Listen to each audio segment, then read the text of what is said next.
given that I am working on something at the moment, it makes it a whole lot easier to show me what the things that I use and how to, all the tips on how to paint with watercolour. So, start with the paper. You need to get a paper that's appropriate for what you're using, and it's very important for watercolour to have 100% cotton. That means that when the paper it gets a little bumpy from being wet, with your hairdryer, which is another thing you need, is very important, it will flatten again. And 100% cotton, natural product, means all the fibres of the cotton just recompress down and it flattens back down again beautifully. So you'll need a hairdryer. I am using cold press today, which makes it a nice fine grain. Since it's going to be out in a book, I'd like a little bit of the grain to come through. Plus I'm doing a lot of facial work, so it needs to be fine in texture and it needs to be 300 or more GSM. Otherwise, if it's lower than that, paper will get too warpy with the water and it won't sit very nice. You need a board to put again. This is just basic masonite. It can be anything. It could be just an art board, as long as it doesn't warp, as long as it's stiff, which is fine. And putting on your paper, have your cell that you're working on or your piece. You're going to have it smaller than the actual piece, like I'm doing it for a book, and that's roughly the size of the book itself. So when you're ruling it up, make sure that it's square, because you might think that's not important to have it square, but it is, because when you want to frame your piece and you have matting, for example, which is your coloured border within the frame itself, if you've got it crooked and some of your piece that you actually want included into your frame goes out of the actual square mat, then it won't look as nice. So that's why it's important to have your framing or your cell even and square. So when you're putting on your masking tape, that's something else that you need, or paint tape. Masking tape tends to be a little bit stretchy. It might not feel stretchy, but it is a little, and it can warp. So when you're putting on your paper, if you're right-handed like me, start with your left. Put one corner down, one here, and then you slowly move your way across from left to right, putting it down on the line itself. You don't need to push down very hard, and so you follow your line exactly.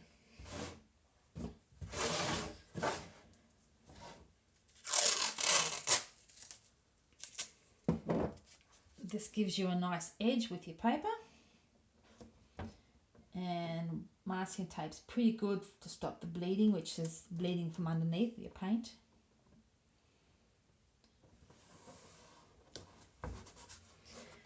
And makes a nice edge for your picture. And it also holds your paper down, of course, as you're painting.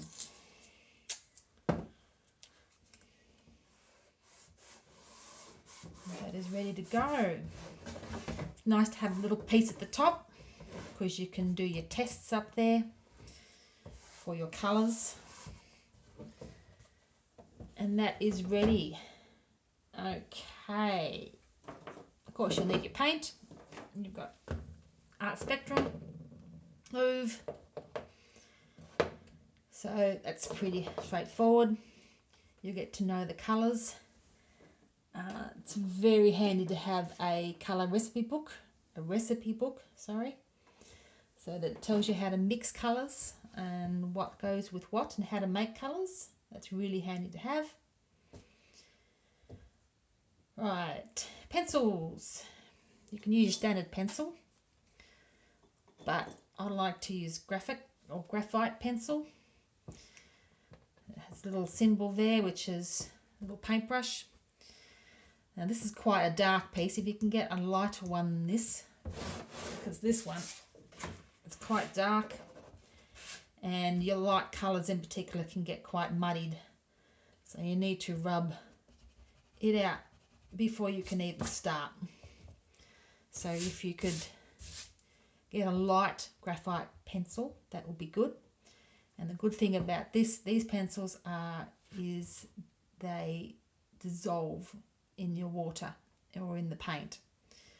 But of course, the darker theirs, the harder it is to dissolve, and the colours, the light ones, can get a bit muddied. So if you could get a lighter one, that is good. Rubbers, standard rubber. That's just good for standard rubbing out. But if you want to get a little point and get into something really straight, really tight, you use a kneadable rubber or kneaded rubber. That's it there. You just take a chunk off and you knead it into the shape that you want. And I have a tendency to dab a lot with this rubber, but you can make it into a point and you can get into little tight places, which is really handy to have. Okay. Alright, standard thing, you got first wash and second wash. I like with watercolour to have a really wide mouth, because anything sort of tighter, you can't really see the surface of the water, because sometimes you just want just the tiniest of little bit of water on the end of your brush, just a little bit. So it's nice to actually see the surface, and that's why I like a wide jar for first wash and second wash. Cotton buds, they're pretty handy for correcting errors. Hand towel, and that's for blotching or blotting out. It's handy to have one of those, and I always have it underneath here, underneath my washes and my palettes, because I like to wipe it sometimes to wipe some of the water out of the brush. It's got too much or too much paint.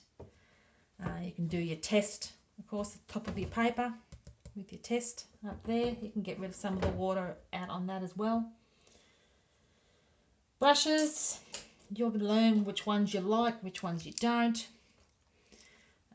Normal round and square. I'm rather fine with my art, so I like to have really fine small ones. The best ones you get is sable hair or horse hair. They are the nicest. Of course, they're more expensive, of course, than your synthetic ones. But if you're going to do some fine work and some good work, then your sable hair or your natural hair is the best, because they hold the shape. Then these acrylic things, these are nice and stiff. I guess good for stiff oil painting, but I don't particularly like them. They're pretty awful, really.